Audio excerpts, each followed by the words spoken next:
이름이라고 하는 그것을 사전에서 찾아보니까 사람과 다른 사람을 구별하여 부르는 말이라고 되어져 있고, 또 두 번째로는 그 어떤 개념을 대표하고 다른 것과 구별하기 위해서 사물이나 단체나 현상 따위에 붙여서 부르는 말이라고 정의해 놓았습니다. 성경의 이름들은 주로 그 대상의 상태나 특징, 환경 등을 강조하기 위해서 지어졌으며, 어떤 경우에는 이름의 주인과 정반대의 역설의 의미로 지어지기도 했었습니다. 우연히 기록된 듯한 이름들도 하나님의 섭리와 역사하신 가운데 있는 이름이기에 하나님의 뜻과 계획, 의지를 담고 있는 것으로 볼 수가 있습니다. 하나님께서 천지를 창조하실 때에 형태가 없는 것들에게도 빛과 어둠 같은 이름을 주셨고, 형태가 있는 것들에게도 동창과 땅 같은 이름을 부여하셨습니다. 뿐만 아니라 아담을 통하여서 동물과 식물, 새들에게도 이름을 부여하셨습니다. 성경에 나오는 몇 가지 이름을 살펴볼 것 같으면, 아브라함은 고귀한 아버지라고 하는 뜻이었습니다. 그가 이름이 바뀌어서 아브라함인데 열국의 아버지라고는 이름으로 뜻으로 바뀝니다. 그것은 믿음의 조상에게 하나님께서 주신 이름이라고 생각할 수가 있겠지요. 또 야곱은 사기꾼이요, 또 발 뒤꿈치를 잡은 자라고 하는 뜻으로서 출생할 때 형의 발 뒤꿈치를 잡고 나왔다고 해서 붙여진 이름이었었지요. 근데 그가 이스라엘로 이름이 바뀝니다.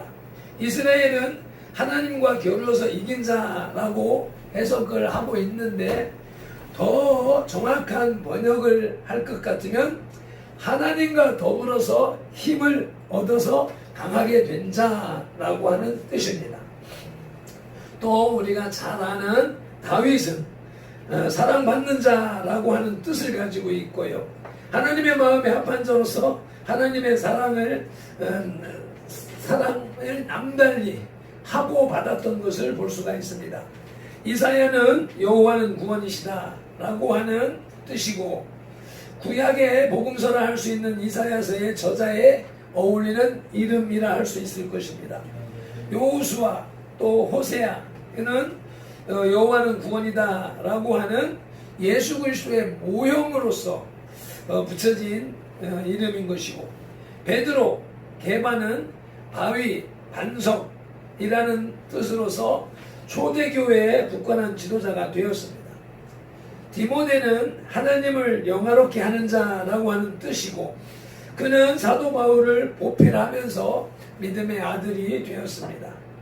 그래서 그렇게 이름에는 뜻과 의미가 있는 것처럼 발핀돌이라고 하는 제 예명에도 뜻이 있고, 선돌이라고 하는 우리 교회 이름에도 깊은 뜻이 담겨져 있습니다. 오늘은 특별히 선돌교회 4주년 기념주일로서 선돌이라는 이름의 의미를 다시 한번 지오라마 비전하기를 원하는 것입니다. 특별히 계시록에는 성도들에게 새 이름이 주어질 것이라고, 또 어린 양의 이름이 성도들의 이마에 있게 될 것이라고 기록하고 있습니다. 아마 그래서 요즘 많은 목회자들이 자기의 옛 이름을 성경적인 이름으로 개명을 하는 것이 유행처럼 이루어져 가고 있고, 또 이제 이 시대에 믿는 사람들은 거의 성경적인 이름으로 자녀들의 이름을 짓는 모습들을 볼 수가 있죠. 그 이름 속에 다 뜻이 담겨져 있지 않습니까? 그런 의미로 이제 선돌의 의미를 되새겨볼 때, 첫째로 선돌에는 출애굽의 기념이 담겨져 있습니다. 기억이 담겨져 있습니다. 그것은 첫째로 애굽 탈출은 사단의 종에서 하나님의 백성으로 탄생하는 것을 의미합니다. 제가 말씀을 이제 이렇게 쭉 준비를 하다 보니까 지난 시간에 정광훈 목사님께서 말씀하시고 고영일 장로가 대신 설교를 했던 7대 연합, 이 맥락이 딱 적용이 되는 것이요. 그래서 출애굽은 곧 믿음의 사람으로 하나님의 백성으로 이제 태어나는 단계, 탄생의 단계, 탄생의 연합과 어울리는 모습을 볼 수가 있습니다. 출애굽기 20장 35절로 42절에 보면은 이집트 종살이는 하나님의 뜻에 의하여서, 계획에 의하여서, 섭리에 의하여서 400년 종살이 기간이 예정되어졌습니다. 그런데 30년이나 넘기고 나서야 지도자 모세를 세우셔서 이스라엘을 인도하여 내시지요. 출애굽기 7장부터 이제 12장까지는 완악한 이집트의 바로에게 열 재앙을 내리고, 그 바로는 열 재앙을 다 겪고 난 다음에 마지막에 장자의 죽음, 자기 태자가 죽는 것을 경험한 후에야 겨우겨우 이스라엘을 놓아서 보내주고 있지요. 그래 보니까 이 10가지 재앙이 피, 개구리, 이, 파리, 악종, 독종, 악질, 독종, 우박, 메뚜기, 흑암, 장자의 죽음 이렇게 나오는데, 여기에 쓰임 받았던 이 모든 이 생물들,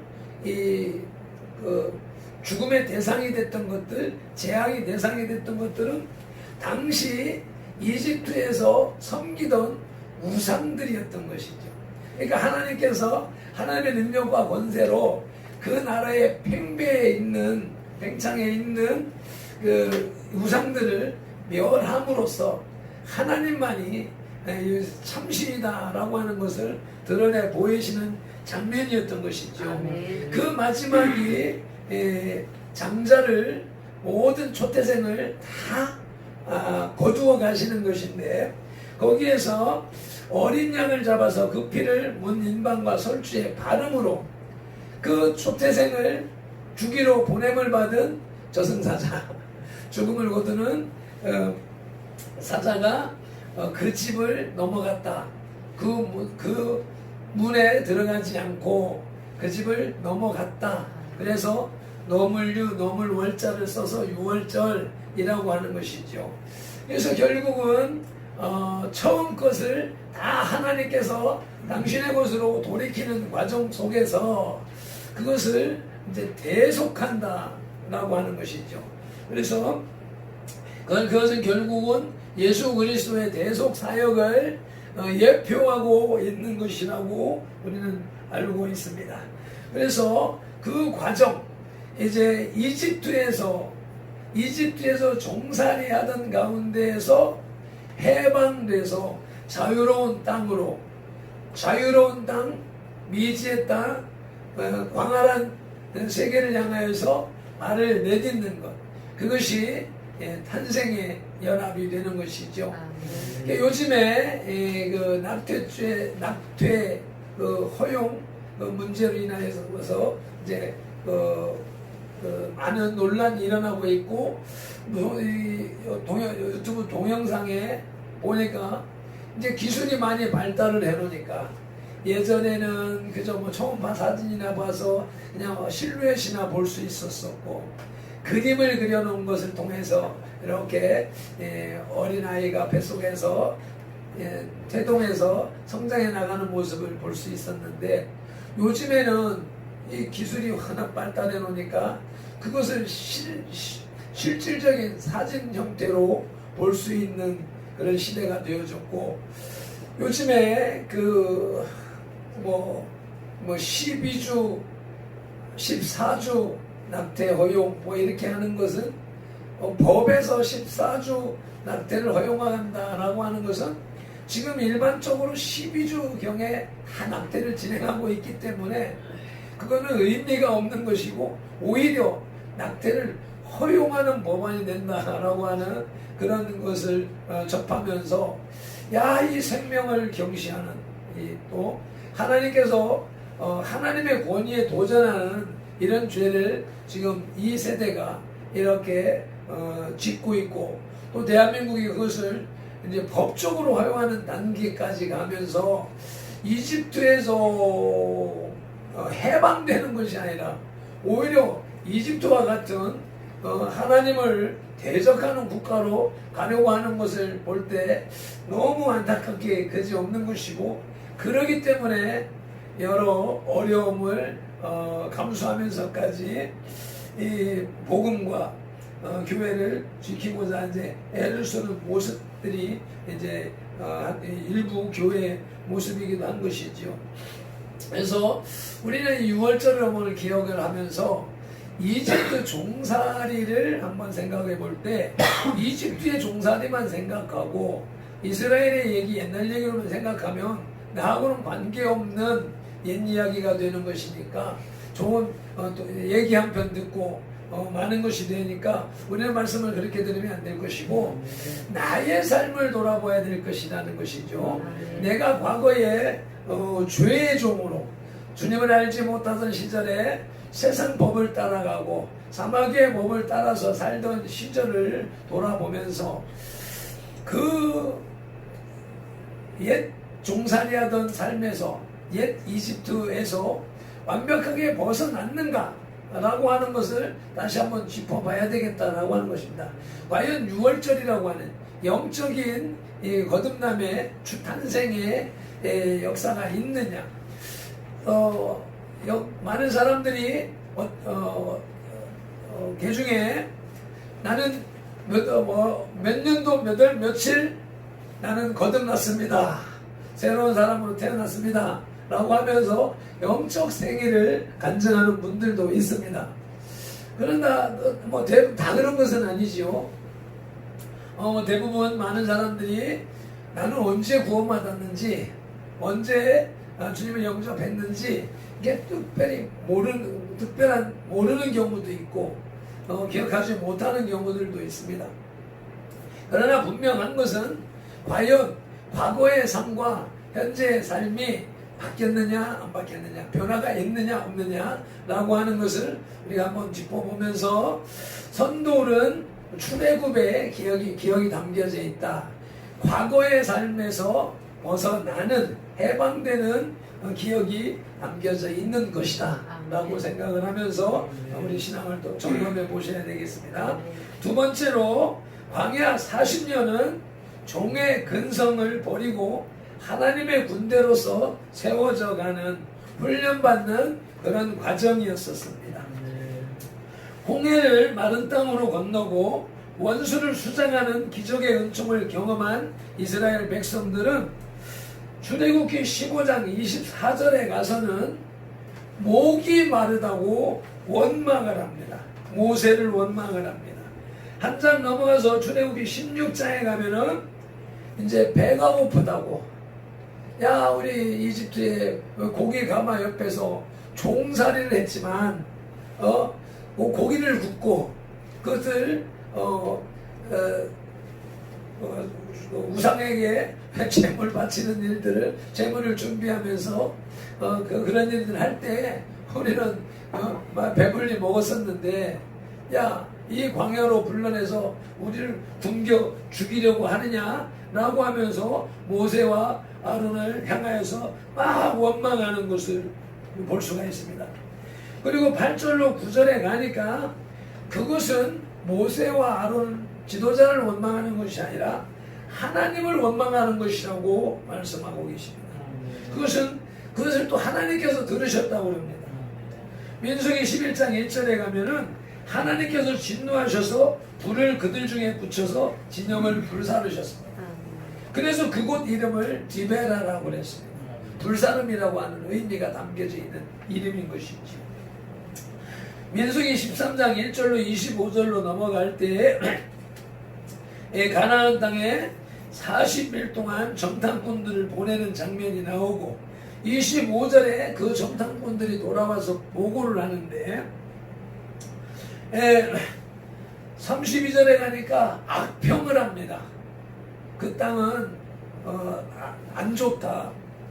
그리고 33절에 가서 야, 거기서는 거인들이 안악 자손들이 살고 있는데 그들에 비해서 우리는 보니까 야, 우리는 메뚜기 정도밖에 되질 않아 라고 하면서 자기들을 비하하는 모습을 보지요. 그러자 민수기 14장 1절에서는 백성들이 통곡을 합니다. 온 백성이 원망을 하고 애굽으로 돌아가자라고 하는 외침이 일어납니다. 그때 6절에 가서 여호수아와 갈렙이 옷을 찢으면서 반론을 제기하죠. 아니야. 야, 가나안 땅은 심히 아름다운 땅이야. 야, 8절에 가니까 거기는 젖과 꿀이 흐르는 땅이야. 라고 주장을 하니까 10절에 가서 온 회중이 돌로 치려고 달라듭니다. 그 모습을 보시면서 11절 12절에서 또 하나님이 진노하십니다. 우리 함께 민수기 14장 13절로 19절을 찾아서 한번 읽어보시도록 하시겠습니다. 민수기 14장 13절로부터는 길으니까 17, 18, 19절을 읽어보십니다. 모세의 중복이 됩니다. 이스라엘 백성들이 그렇게 원망하며 자기를 돌로 쳐 죽이려고 할 때에 모세는 자기의 목숨을 내어놓고 하나님 앞에 중보 기도를 합니다. 이제 11절로 12절에서는 하나님께서 진노하셔서 이스라엘 백성을 다 멸해버리려고 작정을 하셨을 때 모세가 나서서 중보하는 장면인 것이죠. 17절부터 한번 읽으시겠습니다. 이제 구하옵나니 이미 말씀하신 대로 주의 큰 권능을 나타내옵소서. 이르시기를 여호와는 노하기를 더디하시고 인자와 나하나 죄악과 허물을 사하시나 형벌받을 자는 결단코 사하지 아니하시고 아버지의 죄악을 자식에게 갚아 3, 4대까지 이르게 하리라 하셨나이다. 구하옵나니 주의 인자와 광대하심을 따라 이 백성의 죄악을 사하시되 애굽에서부터 지금까지 이 백성을 사하신 것 같이 사하시옵소서. 앞서서 13절로부터 볼 것 같으면 하나님께서 이 백성을 멸하신다면 저 이방 백성들이 생각할 때 뭐라 하겠습니까? 하나님이 이 백성을 이집트에서 구원해 내서 인도에 가시다가 구원할 수가 없으니까, 능력이 없으니까 중간에 다 죽이셨다고 오해받을 수가 있는 것이 아닙니까? 라고 상황을 설명하면서 하나님께서 하나님의 사랑, 노하기를 더디하시는, 그래서 죄악은 3, 4대까지 이르게 하지만 축복은 1000대까지 이르게 하시는 그 하나님, 그 사랑의 하나님께서 이들을 용서하여 주옵소서 라고 간절함으로 회개의 기도를 하는 것이죠. 그 기도를 받으신 주님이 여호와께서 20절에서 이르시되 내가 내 말대로 사하노라 라고 용서하십니다. 그렇지만 용서는 하시지만 그 죄는 물으시는 것이죠. 27절에서 원망의 말을, 이스라엘 백성들이 하는 원망의 말을 하나님이 하나님 귀에 들은 대로 행하시겠다고 말씀을 하셨습니다. 그래서 우리가 말을 잘해야 된다, 말을 조심해야 된다. 분노의 말, 미움의 말, 저주의 말, 이러한 것들은 우리가 입 밖에 내질 말아야 된다라고 하는 것이죠. 왜요? 그 말을 누가 들어요? 먼저는 내가 듣고 내 말은 내가 제일 먼저 들으니까 내 입에 저주의 말, 미움의 말이 다른 사람에게 각이 도달하기 전에 이미 내 귀에 들려서 내가 미움을 받고 내가 저주를 받고 내가 어려워지는 것이니까, 그것이 이제 상대방 속에 들어가면서 상대방을 죽이는, 괴롭히는 것이 되는 것이고, 그 말씀을 우리 입을 지으시고 귀를 지으신 하나님이 그걸 듣고 계시기 때문에 하나님께서 들린 대로 내 입의 말대로 내가 말한 게 내 귀에 들린 대로 내게 행하리라고 하는 것이 하나님의 섭리이기 때문에 우리는 사랑의 말, 축복의 말, 위로의 말, 권면의 말로서 이렇게 남을 위로할 때 내가 먼저 위로를 받고 남을 축복할 때 내가 먼저 축복받는 원리를 우리가 잘 염두에다 두어야 될 것입니다.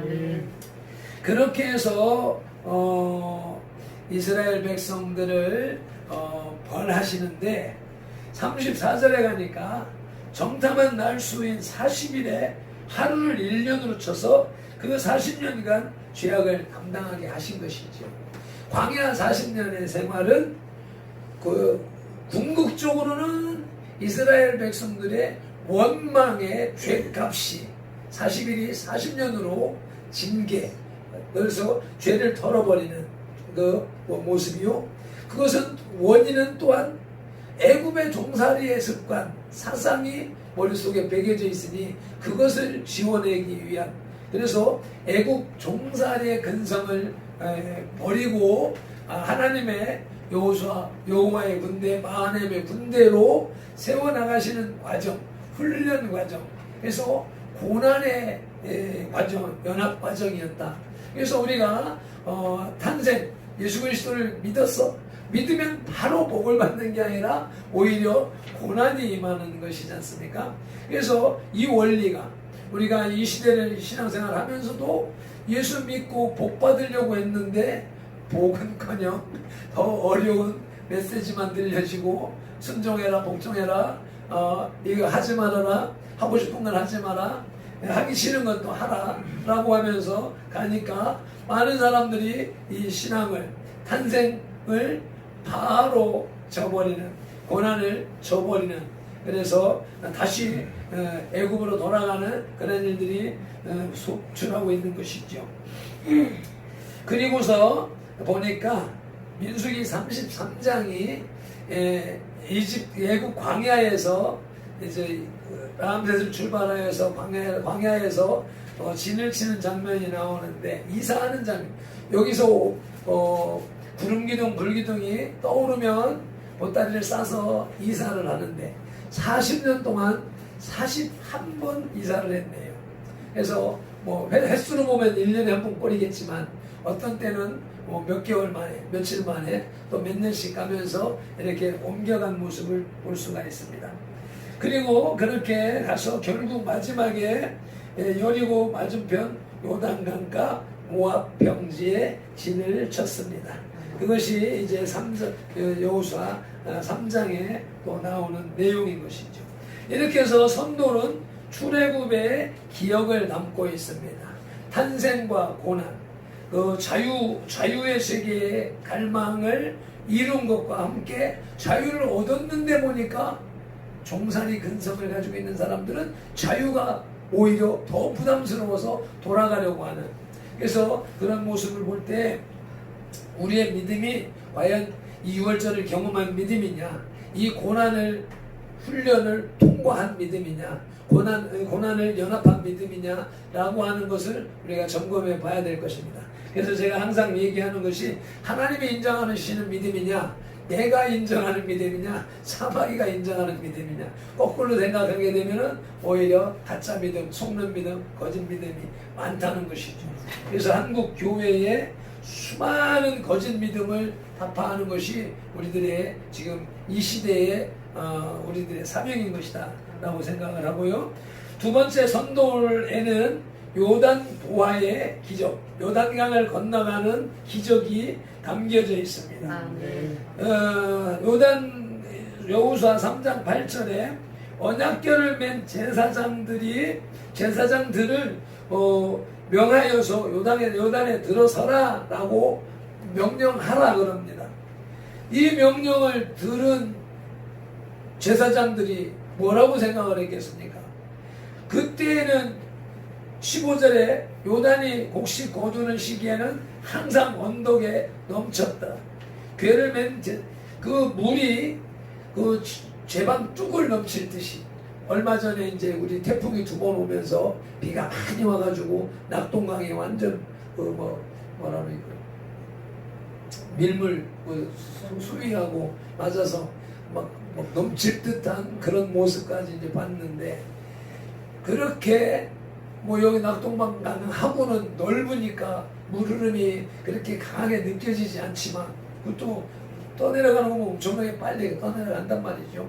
요단강에 비교할 것 같으면 절반도 안 될 테니까 거기에 넘쳐 흐르는 물, 제가 어렸을 때 우리 마을 앞에 홍수가 났을 때 보니까 진짜 뚝이 무너지기 직전까지 갔는데, 그때 집이 떠내려 소가집이 무너져서 떠내려가고 또 돼지 소가 떠내려가고 막 그런 모습들을 볼 때, 그렇게 급물살 타고 흘러내려가는 그 요단 강물에 발을 들여 넣어라. 그럼 뭐라고 해서 날 보고 죽으라는 말입니까? 바로 방문할 것이죠. 그런데 이제 이 제사장들에게 요단강 흐르는 것에 발을 들어 넣으라고 명령을 하고, 이 제사장들은 그 말씀을 따라서 복종을 합니다. 이 괴를 낸 제사장들이 발이 물가에 잠기자 16절에서 곧 위에서부터 흐르던 물이 그쳐서 사르단에 가까운 매우 멀리 있는 아담 성읍 변두리에 일어나 한 곳에 쌓이고, 아라바의 바다 여매로 향하여 흘러가는 물은 온전히 끊어짐에 백성이 여리고 앞으로 바로 건널세. 물이 멈추어 서는데 그 멈추어 서서 물이 쌓였다라고 했습니다. 물이 쌓여. 물이 어떻게 쌓입니까?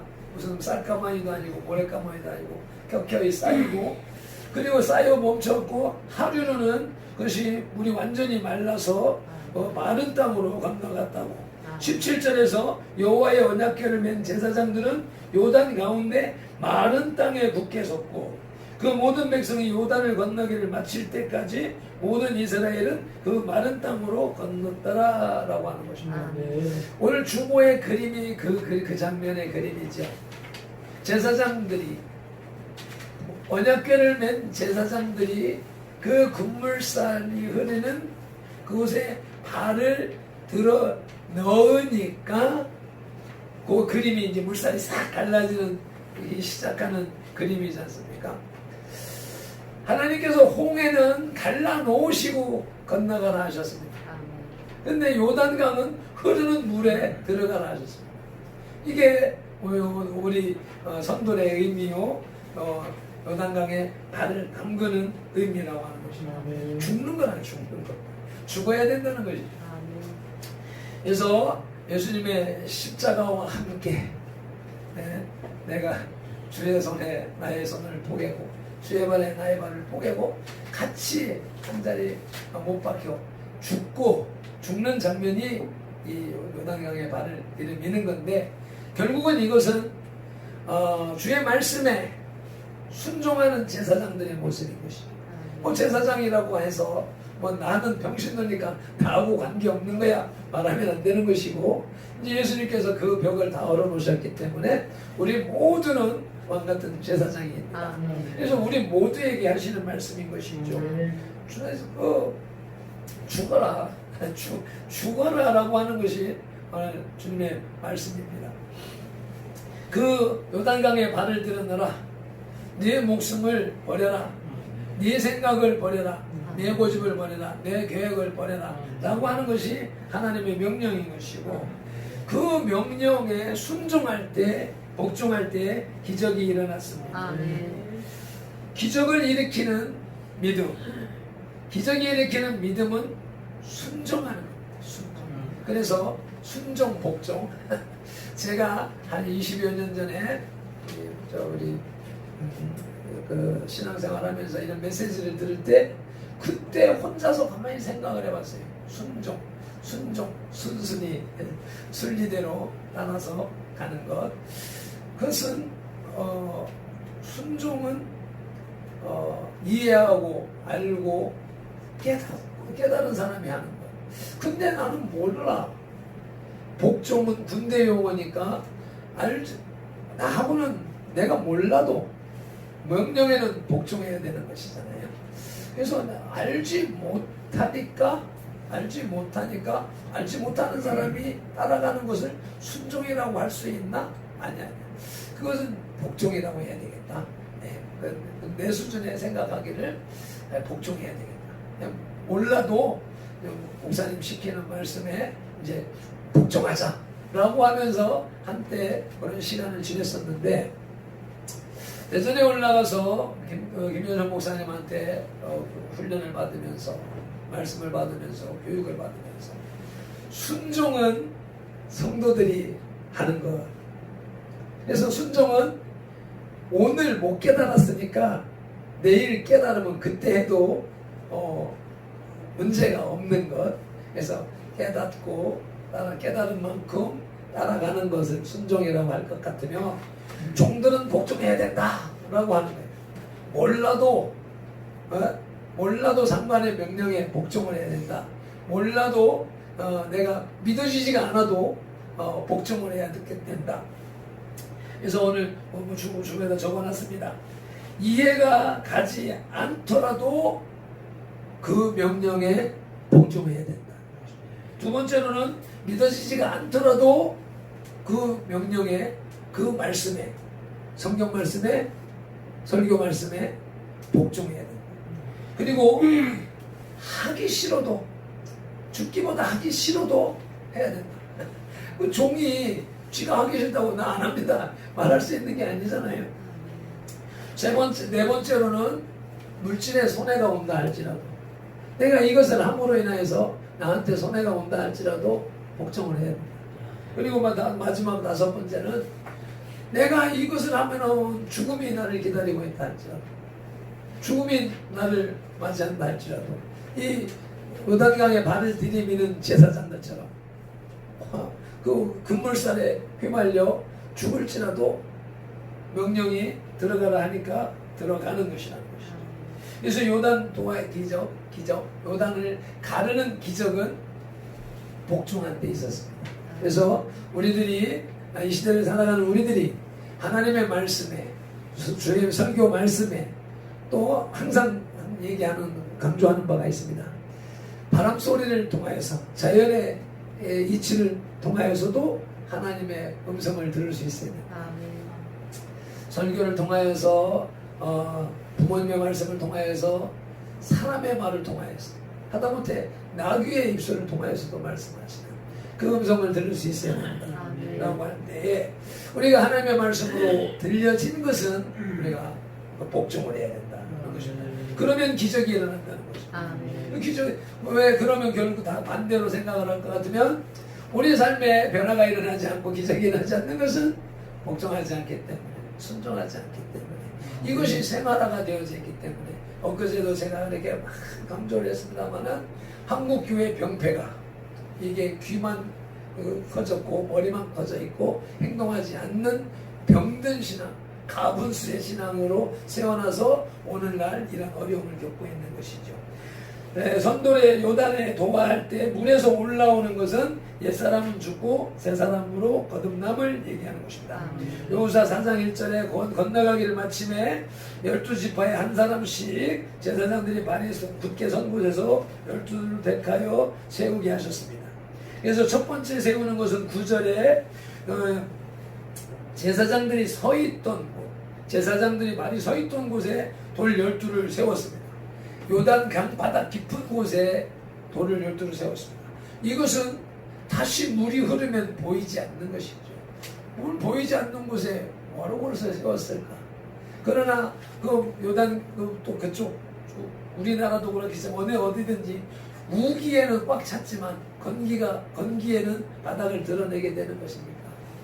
사람이 풍성할 때는 하나님을 잊어버리면 살지라도 어려움이 오고 곤란이 올 때는 그 돌이 드러나니까 그 돌을 바라보면서 그 어려움과 역경을 이겨낼 수 있도록 하는 것이 목적이겠죠. 두 번째 성돌은 길갈에다 세운 것입니다.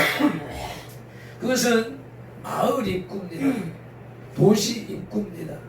도시를 상징하는 것이죠. 어느 도시나 어느 마을이나 들어갈 입구에는 그 상징을 세우는 모습들을 볼 수가 있습니다. 그것은 결국은 하나님의 일하심. 그것이 이제 선돌의 목적, 돌을 세우는 목적. 그것이 이제 21절부터 쭉 이어서 나옵니다. 21절부터 쭉 한번 읽어보시겠습니다. 이스라엘 자손이 이 돌들은 무슨 뜻이니까 하거든 22절에서 너희는 너희의 자손들에게 알게 하여 이르기를 이스라엘이 마른 땅을 밟고 요단을 건넜습니다.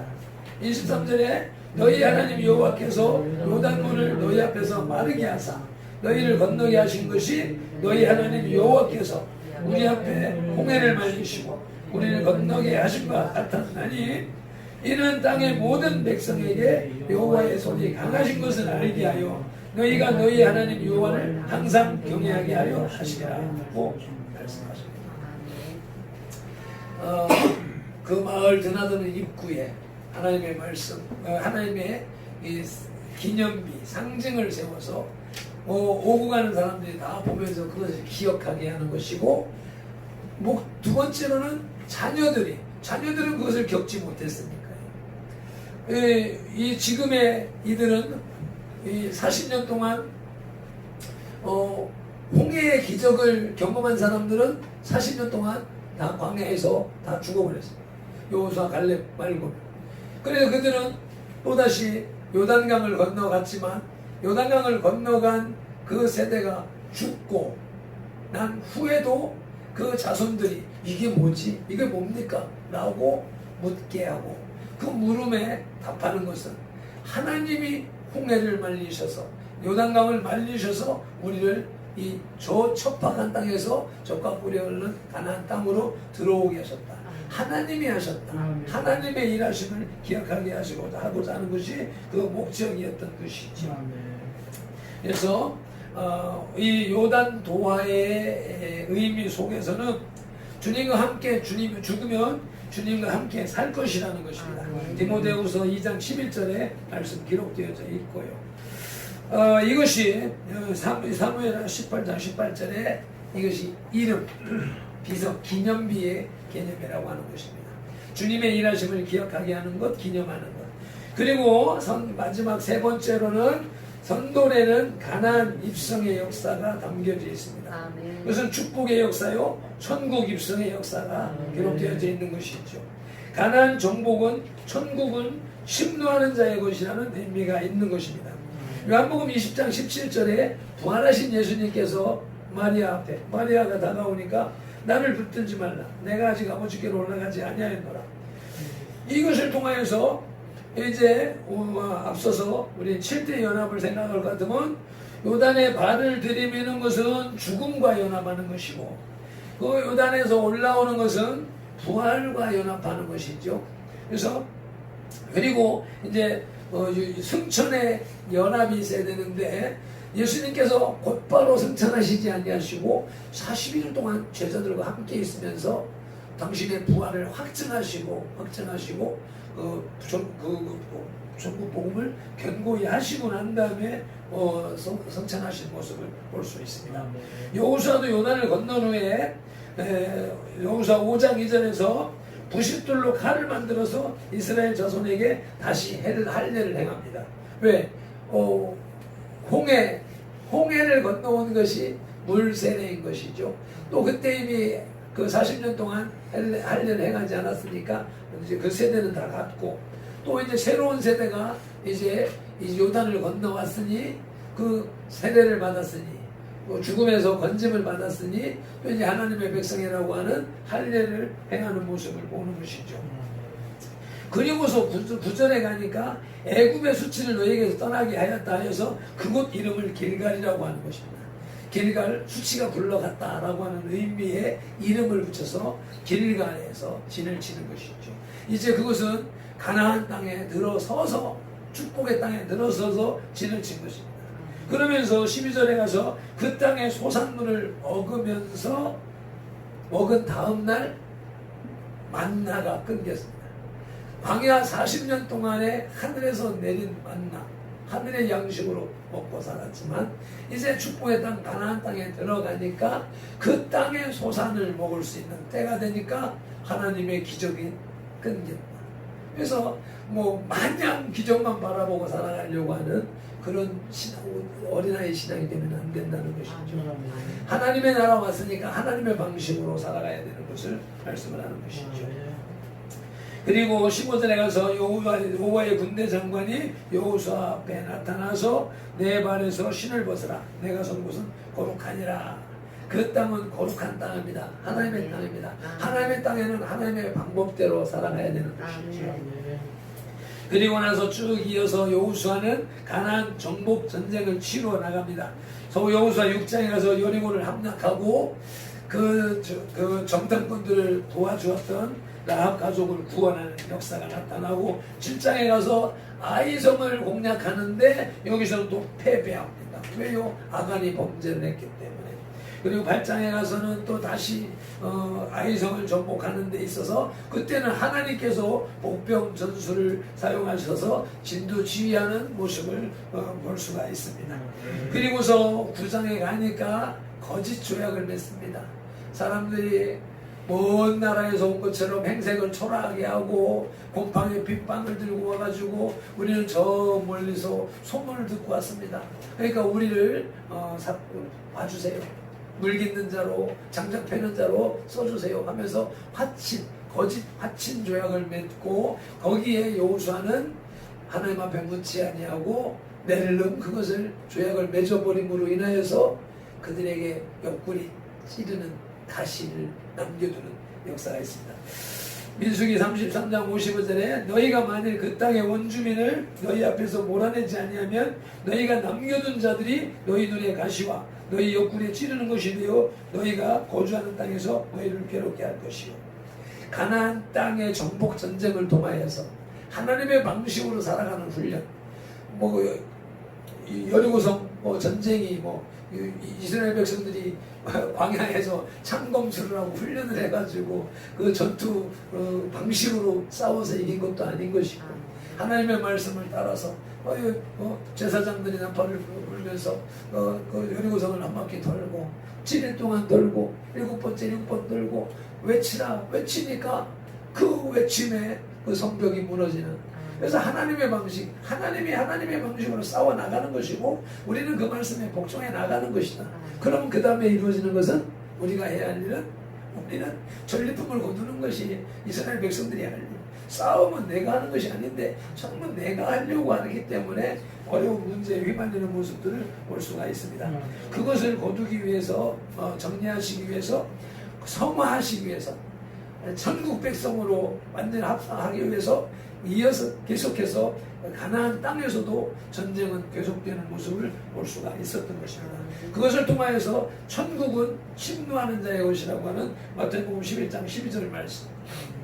침노, 그것은 강압적으로 무력으로 강권하여서 강제해서 진행하는 것입니다. 비아조라고 하는 의미가. 그리고 그것은 싸움을 한 번 걸어놓고 두 번 하고 끝내는 것이 아니라 계속하는 거예요. 계속. 언제까지? 이길 때까지. 그리고서는 이기고 난 다음에 그것을 빼앗아. 천국은 침노하는 자가 빼앗느니라. 빼앗을 때까지. 누구의 손에서? 마귀 손에서 빼앗아 올 때까지. 아멘. 그래서 우리는 이 침노라고 하는 단어 비하죠. 천국은 침노하는 자들의 것입니다. 가만히 앉아서 비나이다 복이나 주시옵소서 하는 자들에게 주어지는 것이 아니라 내가 열심히 침노하는 자. 그래서 악과 대항하고 그것을 강권하고 무력을 동원하고 그렇게 해서 계속해서 이길 때까지 계속 끊임없이 중간에 물러서서 되는 것이 아니고 빼앗아 올 때까지 승리할 때까지. 그것이 가나안 선돌에 새겨져 있는 의미인 것입니다. 그리고 선돌은 주님의 인도하심과 나의 순종이 만든 작품인 것입니다. 여호수아 24장 15절에 만일 여호와를 섬기는 것이 너희에게 좋지 않게 보이거든 너희 조상들이 강 저쪽에서 섬기던 신들이든지 또는 너희가 거주하는 땅에 있는 아무리 족속의 신들이든지 너희가 섬길 자를 오늘 택하라. 오직 나와 내 집은 여호와를 섬기겠노라 라고 여호수아는 공표를 합니다. 그리해서 이스라엘 백성들도 우리도 여호와만 섬기겠습니다 라고 조약을 맺습니다. 이스라엘 백성과 여호수아의 조약을 맺고요. 그리고서 26절에 가서 여호수아가 이 모든 말씀을 하나님의 율법책에 기록하고 큰 돌을 가져다가 거기 여호와의 성소 곁에 있는 상수리 나무 아래에 세우고 또 세 번째 돌을 세웁니다. 모든 백성에게 이르되 보라 이 돌이 우리에게 증거가 되리니 이는 여호와께서 우리에게 하신 모든 말씀을 이 돌들이 들었습니다. 그런즉 너희가 너희 하나님을 부인하지 못하도록 이 돌이 증거가 되리라. 돌이 풍파에 변하지 않는 그 모습을 보면서 돌을 세운 것이죠. 그래서 증거의 돌. 창세기 31장 48절에 야곱과 삼손이 세운 증거의 돌무더기를 갈르앗이라고 합니다. 그 미스바라고 합니다. 미스바 언약, 약속. 그것을 우리 기억하는 것이죠. 우리는 하나님만 섬기기로 작정을 했습니다. 그래서 우리는 어떻게 해요? 하나님의 나라 이룰 때까지, 천국에 갈 때까지, 내 신앙이 완성될 때까지 우리는 계속해서 마귀 전쟁을 이어나가야 되는 거예요. 왜? 마귀가 포기하지 않기 때문에. 우리의 천국 입성을 마귀가 포기하지 않고 계속 방해하기 때문에 우리는 계속해서 그 마귀를 대적하며 싸워나가야 되는 거죠. 그래서 마귀는 대적할 존재지 품을 존재가 아니고 타협할 존재가 아닌데, 요즘에 신앙이, 믿음이, 말씀이 희박해져서 그래서 악과 타협을 하려고 하고 있는 것이고, 결국은 마지막 때 배도가 일어나는 것은 말씀이 희박해짐으로 인해서 악과 타협하는 과정인 것이죠. 그것이 이제 종교 일체주의로 나가서 이제 가톨릭과 10개 교단이 이제 개혁교회 10개 교단이 종교 일체 에큐메니칼 운동에 협의를 하고 있는 단계에 있기 때문에 지금 우리가 이제 벌어지고 있는 이 영적 전쟁은 이 진정한 개혁, 보수, 우파 이런 정치적인 용어를 쓰기도 하지만 교회 안에서 진짜 말씀, 복음주의 신앙과 이 사회주의, 에큐메니칼 이 교회의 분열로 그 싸움이 지금 극렬하게 분명하게 지금 일어난 모습이죠. 지금까지는 뒤죽박죽 섞여 있어서 이렇게 갔지만 이번 이 정권을 통하여서 극명하게 드러난 것이 복음주의로 가는 교회를 이제 세상과 타협한 NCCK 계열이 부각되어서 정부와 함께 언론과 함께 부각되어져서 복음주의 교회를 신앙을 핍박하는 시대가 지금 현재 우리 앞에 일어난 상태인 것이죠. 그런데 이제 이런 것들을 이제 깨닫지 못하고 있는 그저 평범한 일반 교회들이 너무 많아서 잠들어 있는 교회가 너무 많아서 안타까운 것이고, 그러기 때문에 하나님께서 매를 드셔서 매를 맞아야 정신을 차린다. 제가 3년 동안 했던 얘기가 그 얘기입니다. 하나님이 매를 들으셨습니다. 그러니까 우리는 회개해야 됩니다. 근데 회개를 안 하니까, 회개하고 이렇게 떠들어도 회개 안 하니까 이 꼴을 보니까 이건 맞아야 정신 차릴 때가 됐다. 지금 매 맞는 단계에 들어와 있는 모습을 보고 있는데, 그러나 그것을 우리가 두려워할 건 아니죠. 우리 하나님의 일하심이고 섭리하심이고, 매를 누구를 칩니까? 잠들어 있는 자들 채고, 빠져 있는 자들 채고, 먹이와 손잡고 타협하고 있는 자들을 치는 것이지, 하나 깨어 있는 자들은 하나님께서 보호하시고 지키시고 복 주실 것입니다. 그래서 우리가 기도하고 원하는 것은 잠들어 있는 자들, 그래서 속고 있는 자들에게 진정한 이 사실을 알리는 것이 중요한 것입니다. 그래서 지금 영혼 구원을 위해서 전도를 해야 되는데 그 전도의 문을 막으려고 하는 것이 지금 그 차별금지법과 온갖 낙태든지 동성애든지 합법화든지 이런 일들이 총체적으로 완전히 이 기독교와 이 사회주의 세속 그리스도와 베리알의 전쟁이 극명하게 드러나 있는 상태임에도 불구하고 알지 못하는 것이 너무 희한하다. 그런데 그것이 그 성경을 이루어가는 과정이구나 라고 볼 수밖에 없는 상황입니다. 그래서 우리는 또 이 선돌이라고 하는 이름을 통하여서 선돌 교회를 통하여서 난 이 동네를 그렇게 싫어했는데도 불구하고 여기다 세우시면서 이름을 주셨고, 그래서 이 선도를 통하여서 이 어떻게 보면 부산 시내에서도 어떻게 보면 가장 나쁘한 동네 같아요. 워낙 작은 평수도 작은 따닥따닥한 이런 데 가서 재개발도 감히 손대지 못하는 너무 많은 사람들이 연루되어져 있고 보상이 연루되어져 있으니까 사업하는 사람들 입장에서는 달라들지 못하는 상황에서 자꾸 이제 동네는 비어가고 나이 드신 노인들만 계셨는데 노인들도 한 분 한 분 안 보이시니까 그런 상황으로 하는 모습 속에서 볼 때 새로운 복음을 환경적으로도 전하기가 힘들어져 하는데 이 또 전쟁이 또 못하게 방어하고 있고, 그런 가운데 우리의 실질적인 전쟁은 이 사실을 그나마 접한 사람들, 그런 사람들을 일깨우는 것이 우리의 급선무가 아니겠는가 이렇게 생각을 합니다. 그래서 우리 선돌이라고 해서 돌이라고 하는 것은 무슨 의미죠? 예수 그리스도를 상징하는 것입니다. 계시록 2장 17절에 흰 돌이라고 나와 있습니다. 시편 118편 22절에 모퉁이 돌, 건축자의 버린 돌이 모퉁이 돌이 되었다고 예수 그리스도를 상징하고 있고, 다니엘서 2장 34절 45절에서는 뜨인 돌, 손대지 않은 돌이 떠서 다니엘의 신상을 깨뜨리는 모습을 보여주셨습니다. 그 뜨인 돌은 예수 그리스도를 상징하는 것이죠. 베드로전서 2장 4절 5절에 산돌이 있습니다. 살아계신 예수 그리스도를 상징하는 것이죠. 그래서 선돌은 예수 그리스도께서 서 있는 모습이 되어야 되는 것이죠. 복음이 서 있는 모습이 되어야 되는 거죠. 구원의 역사가 서 있는 곳이 되어야 되기 때문에 우리 교회를 통하여서 영혼 구원의 열매가 맺혀져 가야 될 것이라고 하는 것이 우리 이름 속에 있는 것입니다. 그래서 우리 신앙을 다잡아서 선돌의 이념, 선돌교회 4주년을 맞이하면서 지나면서 다시 한번 선돌의 이념을 생각했습니다. 그래서 선돌의 신조가 이것을 요약해 놓은 것이죠. 이제 형식적인 신앙, 종교 생활을 가지고는 안 된다. 확실한 삶의 변화가 있어야 된다. 진정 영적 요단강을 건너가는 구원의 역사가 확실한 경험이 있어야 된다.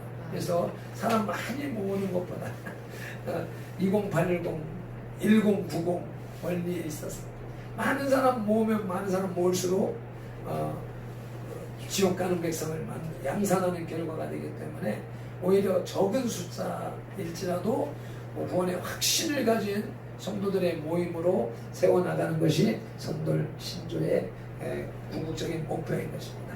기도하겠습니다. 하나님 아버지 감사합니다. 세상에서의 식당을 운영을 해도, 구멍가게를 운영을 해도, 제가 25살 때 식당을 운영하면서 그때 배웠던 것입니다.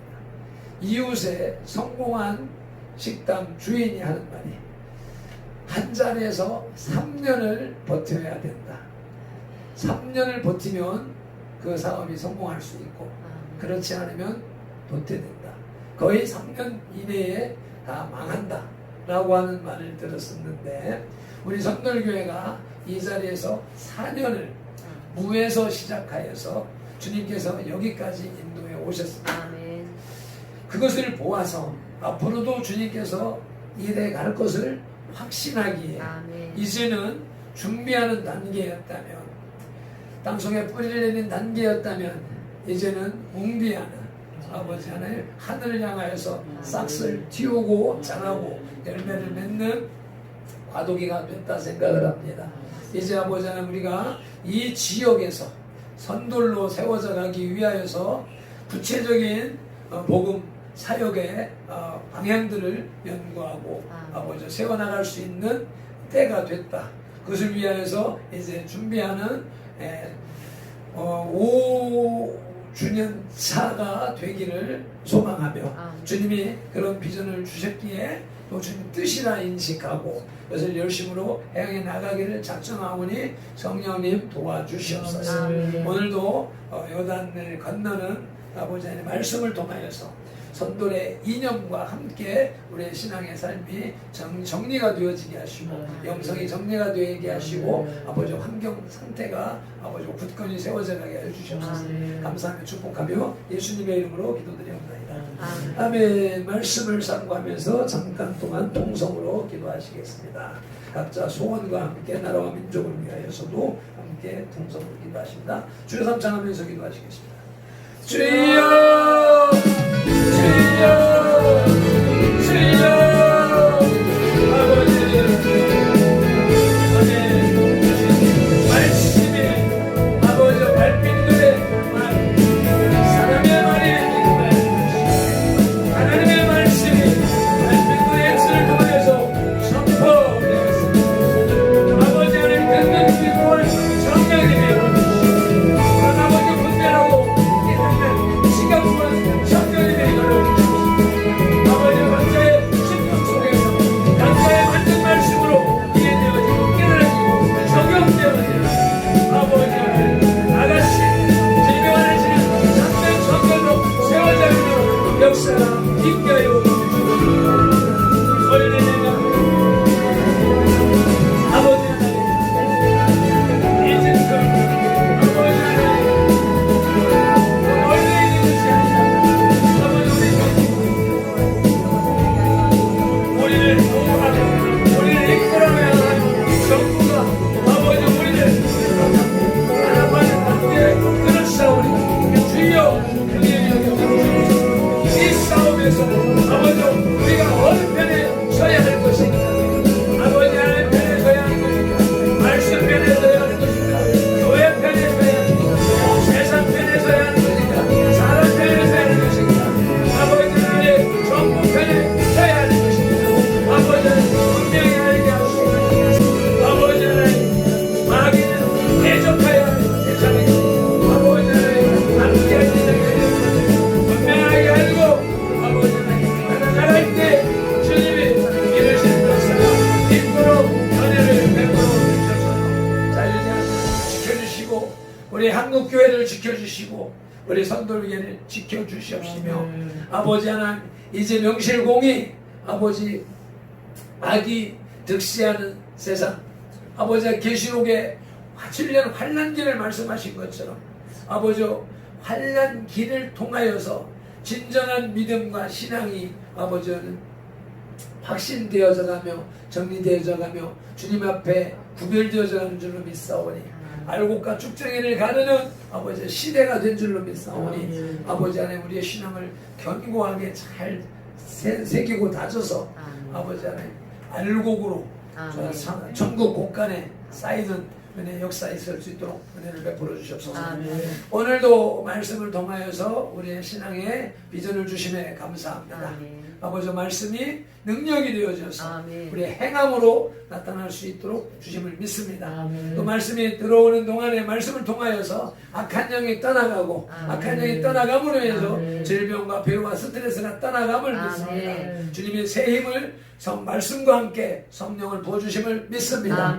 이것이 진정한 영혼의 안식이 되게 하여 주십시오. 아버지 거룩한 성일의 기쁨의 예배로 마무리케 하옵소서. 감사하며 축복하며 예수님의 이름으로 기도드리옵나이다.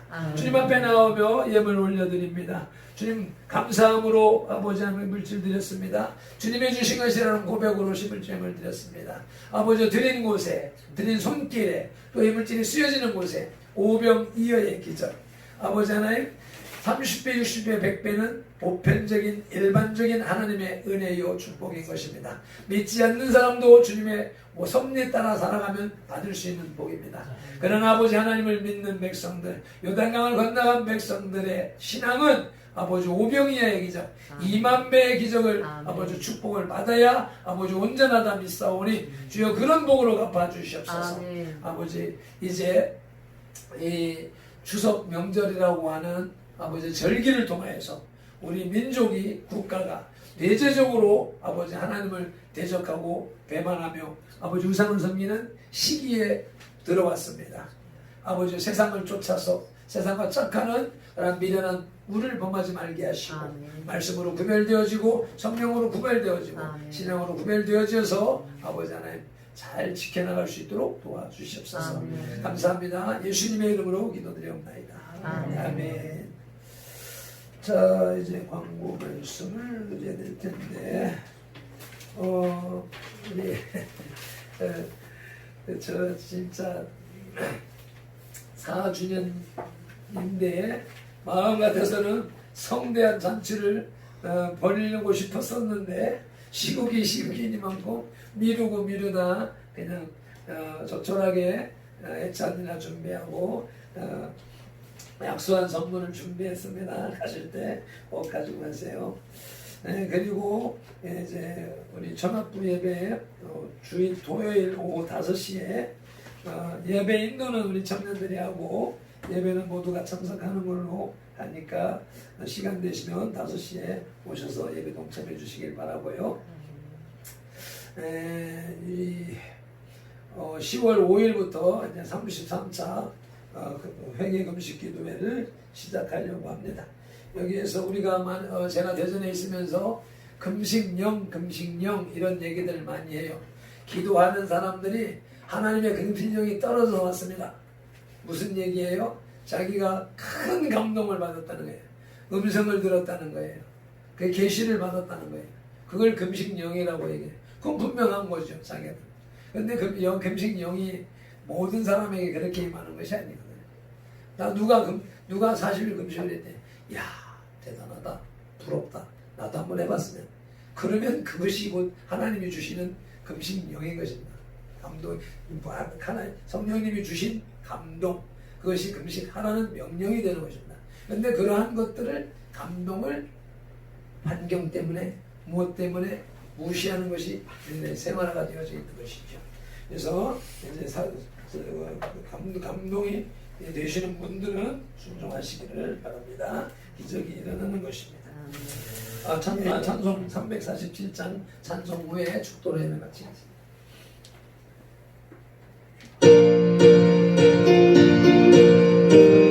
같이 일어나셔서 찬송하시겠습니다.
오늘도 이렇게 2020년도 39번째 주일 또 선돌교회 설립 4주년 기념 주일 예배로 주님 앞에 영광 올려드린 이 예배자들을 주님의 이름으로 축복합니다. 주님이 약속하신 성경에 있는 만복을 나뉘어 주시옵소서. 아멘. 풍성하게 나뉘어 주셔서 아멘. 그것이 선돌의 증거가 되게 하여 주시옵소서. 아멘. 예수님의 이름으로 축복하며 기도드리옵나이다. 아멘. 아멘.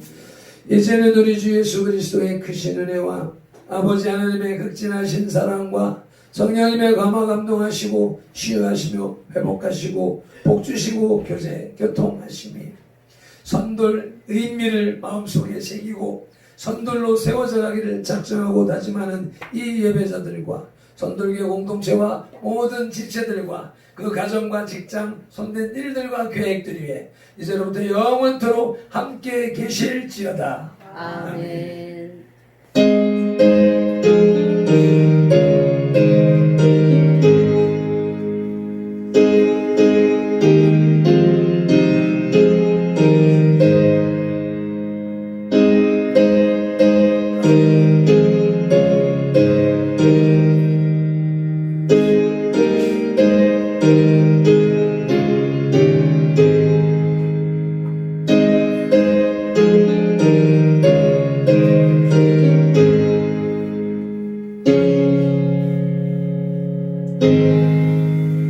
아멘 아멘. 모든 영광을 하나님께